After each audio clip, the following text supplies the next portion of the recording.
Hello student, class 12th physics chapter 5 magnetism and matter part 2. Today I am going to start with dipole in a uniform magnetic field. Before going to start with this chapter, I just want to recall the previous knowledge which we have done in the chapter 1. अगर किसी dipole को uniform electric field में रखते, electric field uniform electric field का मतलब ये हो गया कि इलेक्ट्रिक लाइंस जो हैं आपकी वो पैरेलल टू ईच अदर. तो suppose it is a uniform electric field है और अगर हमें किसी डायपोल को यूनिफॉर्म इलेक्ट्रिक फील्ड में रखते हैं, ये प्लस क्यू चार्ज है, ये माइनस क्यू चार्ज है, इस पे जो फोर्स लगती है ये F is equal to q e के इक्वल रहेगा और यहाँ पे जो फोर्स लग रही है minus F equal to q e लगेगा. तो यहाँ पे जो फोर्स होती है, जो नेट फोर्स होती है वो आपकी ज़ीरो होती है, बिकॉज यहाँ पे two equal and opposite forces act कर रही हैं अपोजिट डायरेक्शन में. तो यहाँ पे जो फोर्स होगी वो अपोजिट हो जाती है और तो नेट फोर्स यहाँ पे ज़ीरो हो जाती है. बट यहाँ पे due to these two opposite forces तो यहाँ पे एक टॉर्क डेवलप होता है which is equal to P cross E, where E is the electric field, uniform electric field है, और P क्या है आपका इलेक्ट्रिक डाइपोल मोमेंट है. ठीक है, तो ये आपका टॉर्क डेवलप होता है when it is place, when a dipole is place in a uniform electric field में रहेगा. इसी केस को कंसीडर, इसी का एनालॉग लेते हुए हम मैग्नेटिक फील्ड का करते हैं. तो अगर हम इमेजिन करते हैं एक यूनिफॉर्म मैग्नेटिक फील्ड है, यूनिफॉर्म मैग्नेटिक फील्ड मतलब इसकी जो फील्ड लाइन्स है they are parallel to each other. तो यहाँ पर अगर हम एक मैग्नेटिक कंपास को एज्यूम करते हैं, ये इसका नॉर्थ पोल है और ये इसका साउथ पोल है, and which is making an angle theta with the magnetic field. B अगर बी से डिनोट कर तो मैग्नेटिक फील्ड है, तो ये एंगल थीटा यहाँ पे बना रहे हैं. तो इसी इक्वेशन को जो हमने इलेक्ट्रिक फील्ड में हमने प्रीवियस चैप्टर में पढ़ा था, इसी का अगर हम एनालॉग लेते हैं तो यहाँ पे जो टॉर्क डेवलप होगा is equal to M cross B, where B is your uniform magnetic field है और जो M है this is your magnetic dipole moment है. ठीक है, तो ये आपका यहाँ पे टॉर्क डेवलप हो रहा है. सिंस ये जो टॉर्क डेवलप हुआ है this is called as the restoring torque बोलते हैं इसको, which is opposite in direction of the torque. Minus sign हमने यहाँ पे ये लिया है क्योंकि यहाँ पे ये जो रिस्टोरिंग टॉर्क ऑटोमेटिकली डेवलप हो गया है. ये रिस्टोरिंग टॉर्क उसी तरह से रहता है जिस तरह से हमने चैप्टर क्लास 11th के अंदर हमने पढ़ा था कि अगर हम किसी स्प्रिंग को कंप्रेस या एक्सपैंड करते हैं तब उसमें से एक्सटर्नल फोर्स निकाली जाती है तो ऑटोमेटिकली एक रीस्टोरिंग फोर्स डेवलप हो जाती है. उसी तरह से इस फील्ड की, जब इस मैग्नेटिक डाइपोल को अगर हम मैग्नेटिक फील्ड में रखते हैं तो यहाँ पे जो एक रीस्टोरिंग टॉर्क ऑटोमेटिकली डेवलप हो जाएगा which is of the opposite to this restoring torque always acts in opposite direction. That's why the minus sign will come here. तो ये जो restoring torque होगा वो आपका नेगेटिव साइन में आएगा. When you open it, you know the cross product को जब आप ओपन करते हैं तो आपका रिस्ट जो यहाँ पर आपका आता है that is M B sine theta आता है. Since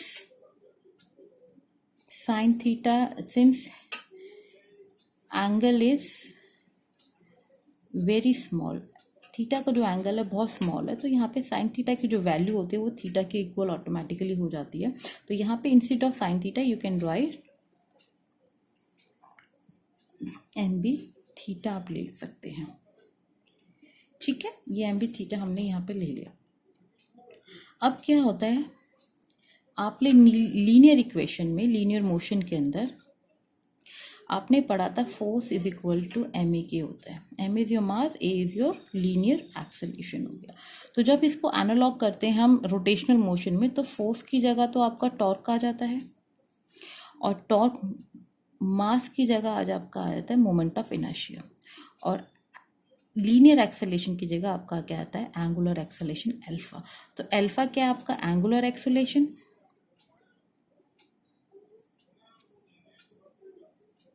एंड आई क्या है, moment of inertia.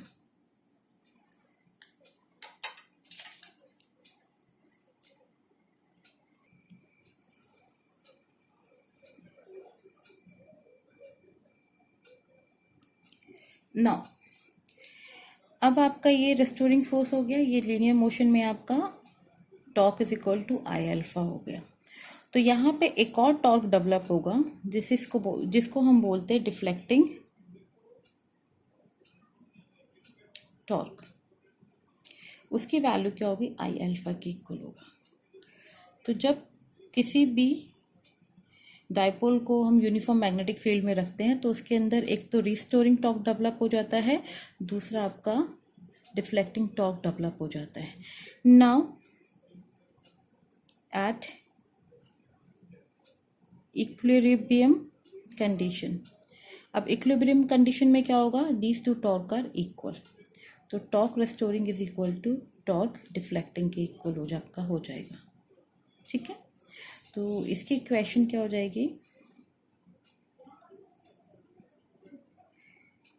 I alpha is equal to, यहाँ पे माइनस साइन आएगा आपका, we just forgot to write it, minus M B theta के इक्वल हो जाएगा। Now we already have done in our previous chapter, हमने जब करा था लीनियर इक्वेशन के अंदर क्या होता है, एक्स आपका डिस्प्लेसमेंट होता है, वेलोसिटी क्या होता है, D x by d T होता है, एक्सेलरेशन आपका होता है d square x by d t square होता है। इसी के एनालॉग में जब रोटेशनल में हम करते हैं तो जो आपका डिस्प्लेसमेंट की जगह तो क्या हो जाएगा, angular displacement that is theta हो जाता है, वेलोसिटी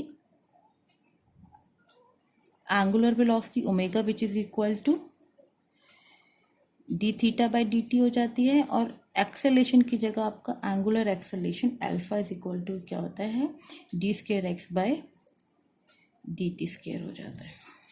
ठीक है, now replace the value of this alpha को हम यहाँ पे लिख सकते हैं I is equal to d square theta, sorry theta आएगा यहाँ पे, d square theta by d t square minus M B theta, और आई को आप इधर ले जाइए तो d square theta by d t square is equal to minus M B upon I theta. Now this equation, इस equation को हम करेंगे एक और इक्वेशन जो हमने एस एच एम में करी थी, that is simple harmonic motion में। वहाँ पे एक इक्वेशन आपकी आई थी जो अल्फा से कहते हैं d x y upon d t square is equal to minus omega y. ये इक्वेशन आपको अगर ध्यान होगा we have done in the S H M में पढ़ी थी इस इक्वेशन को। Now comparing these two equation, इन दोनों इक्वेशन को अगर आप कंपेयर करते हैं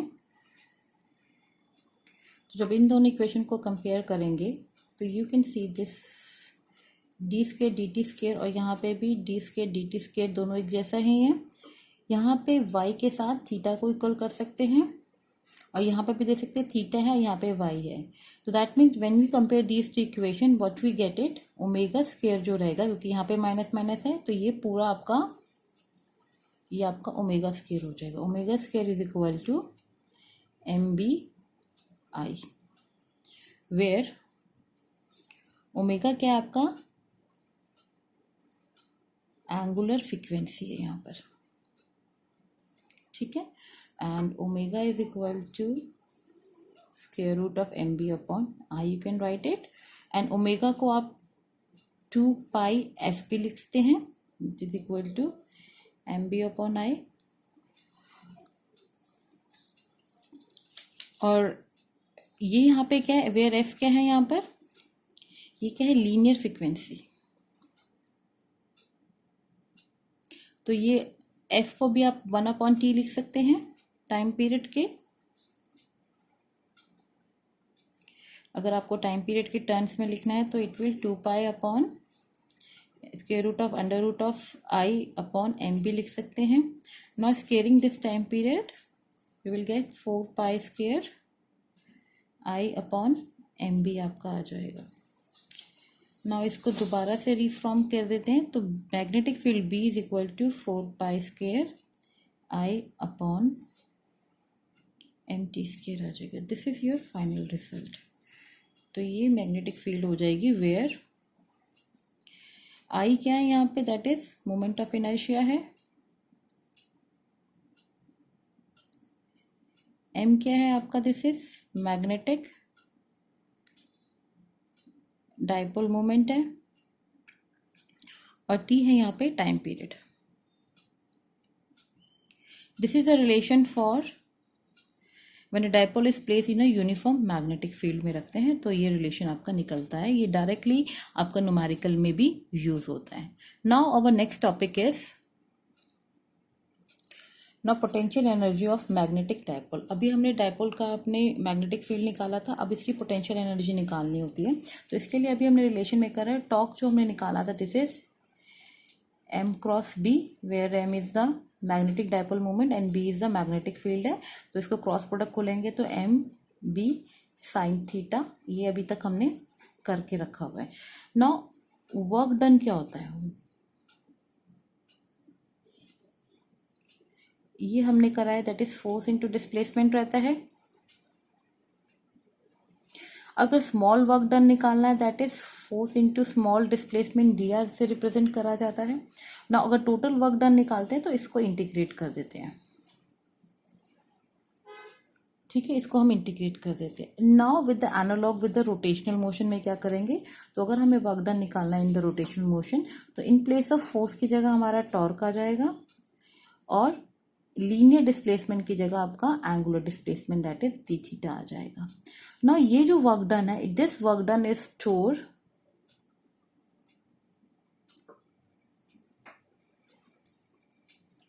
इन the form of potential energy की तरह, इस पोटेंशियल एनर्जी के फॉर्म के अंदर ये स्टोर होता है। तो ये जो वर्क डन है it's potential energy which is denoted by you से डिनोट करते हैं। तो टॉर्क इनटू डिस्प्लेसमेंट आएगा। अभी ये जो टॉर्क हमने निकाला है we replace by this one, तो यहाँ पे टॉर्क को आप कर देंगे M B sine theta d theta. तो व्हेन यू ये दोनों टर्म कांस्टेंट है, it will come out from the sign of integration, and integration of sine theta d theta ये आपको ऑलरेडी पता है। Integration of sine theta d theta is your M B minus of cos theta. तो potential energy is minus of M B cos theta आपकी निकल कर आ गई है। तो एक तो रिलेशन आपका ये हो गया। नाउ अगर आपसे कहा जाता है चेंज इन पोटेंशियल एनर्जी निकालिए, चेंज इन पोटेंशियल एनर्जी मतलब डी यू की बात हो रही है।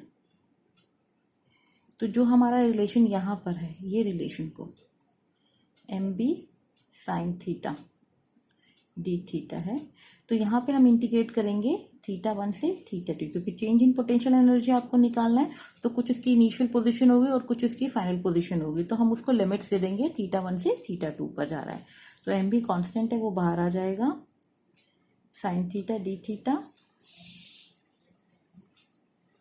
थीटा वन से theta two, M B minus cos theta, integration of sine theta minus cos theta, theta two theta one. तो जब इसको इंटीग्रेशन इस लिमिट्स लगाएंगे तो आपका रहेगा माइनस साइन बाहर, M B upper limit minus lower limit cos theta two minus cos theta one, और माइनस साइन अगर अंदर ले जाते हैं तो M B cos theta one minus theta two लिख सकते हैं। You can write this is your change in the potential energy. On the basis of this there are certain cases है हमारा, तो ये जो वर्क डन हो जाएगा this is your change in the potential energy which is also equal to work done के भी equal रहेगा ये। So this relation we can also use in the certain numericals. Now see the special cases which is based on this relation.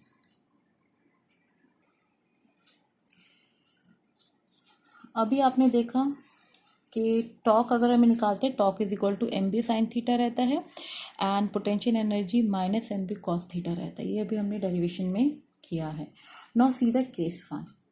Case one में क्या है, अगर आप theta को 0 डिग्री ले लेते हैं तो टॉक क्या होता है, M B sine theta it is equal to M B sine 0 degree. तो एम बी साइन 0 डिग्री क्या होता है, sine 0 is 0, that means torque is equal to 0 हो गया आपका, टॉक आपका 0 हो गया ना। तो पोटेंशियल एनर्जी क्या होती है, minus M B cos theta, ये भी हमने डिराइव किया था अभी। तो minus M B cos 0 degree and cos 0 degree is your 1, तो पोटेंशियल एनर्जी क्या हो जाएगी, माइनस एम बी हो जाएगी। ये जो आपकी रहेगी, this is your minimum value of potential energy. This is the minimum value of potential energy. जब minimum value of potential energy होती है उस समय हम कहते हैं डाइपोल को it is in a stable state. तो थीटा इज इक्वल टू 0 हो और पोटेंशियल एनर्जी जब मिनिमम होती है तो उसको हम डाइपोल को स्टेबल स्टेट करते हैं। Now see the case 2। Case 2 में क्या होता है, अब की केस में थीटा को हम 180 डिग्री ले लेते हैं। तो जब थीटा को 180 लेंगे तो टॉर्क हमारा हो जाएगा M B sine theta, M B sine 180 degree, 180 degree again आपका 0 होगा तो टॉर्क अगेन यहाँ पर 0 हो जाएगा ना। पोटेंशियल एनर्जी क्या होती है, minus M B cos theta minus M B cos 180 क्या रहता है आपका, is equal to minus M B minus 1 होता है।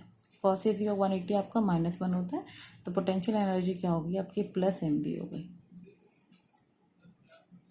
This is for your maximum value of potential energy. जब maximum value of potential energy होता है तो इस केस में जो आपका डाइपोल होता है it is in the unstable, it is unstable state रहेगा। अनस्टेबल स्टेट उसी तरह से होगा जैसे आपने केमिस्ट्री में करा होगा, जो आपके मॉलिक्यूल्स होते हैं तो अगर वो ग्राउंड लेवल पे होता है that is a minimum potential energy होती है, और जब उनको एनर्जाइज कर दिया जाता है दैट इज अ वो जो मिनिमम पे होता है तो वो स्टेबल स्टेट पर होते हैं, और जब वो एनर्जाइज हो जाते हैं तो मैक्सिमम वैल्यू आ जाती है potential energy, that is the unstable state हो जाती है। तो इसी के बेस पे आपके न्यूमेरिकल्स आते हैं। लेट्स मी टेक में वन न्यूमेरिकल, एक तरह का न्यूमेरिकल आपको समझाते हैं। तो किस तरह के न्यूमेरिकल आते हैं कि आपको एक इनिशियल स्टेट अनस्टेबल होती है और फाइनल्स को इन्होंने स्टेबल ले लिया, और आपको कहा जाता है find the change in potential energy. आपको change in potential energy delta U find करना है। तो सोल्यूशन के लिए आपने क्या करना है, आपको पता है कि चेंज इन पोटेंशियल एनर्जी क्या होता है, potential energy final minus potential energy initial, ये आपने करते हैं हम लोग। तो जो फाइनल पोटेंशियल एनर्जी है वो हमारी क्या निकल कर आई है, दैट इज फाइनल क्या है हमारी, स्टेबल है। फाइनल क्या है हमारी, स्टेबल है, और स्टेबल की वैल्यू कितनी होती है आपकी, माइनस एम बी। ये भी हमने स्टेबल स्टेट में करा था। फाइनल स्टेट हमारी क्या है, स्टेबल है, और स्टेबल की जो पोटेंशियल एनर्जी होती है माइनस एम बी होती है। You can write minus M B minus of initial state क्या है, इनिशियल स्टेट हमारी क्या है, अनस्टेबल है। इनिशियल क्या हमारी अनस्टेबल है, और अनस्टेबल की पोटेंशियल एनर्जी क्या होती है, plus M B. When you solve it तो -2 MB आ गए। तो change in the potential energy कितनी हो गई आपकी, -2 MB है। On the basis of this कि कुछ भी इनिशियल और फाइनल स्टेट दे रखी है, आपने जो चेंज ऑफ पोटेंशियल एनर्जी है वो हमेशा फाइनल माइनस इनिशियल लेना है। तो on the basis of this concept आप स्टेबल और अनस्टेबल में किसी तरह का भी कोई भी चीज़ आती है विद द हेल्प ऑफ, ये आपकी स्टेबल स्टेट है माइनस एंड अनस्टेबल स्टेट है प्लस एम बी, उससे आप चेंज इन पोटेंशियल एनर्जी निकाल सकते हैं। I end up the session, today's session here only. We continue with the new topic in our next video. Good day, everyone.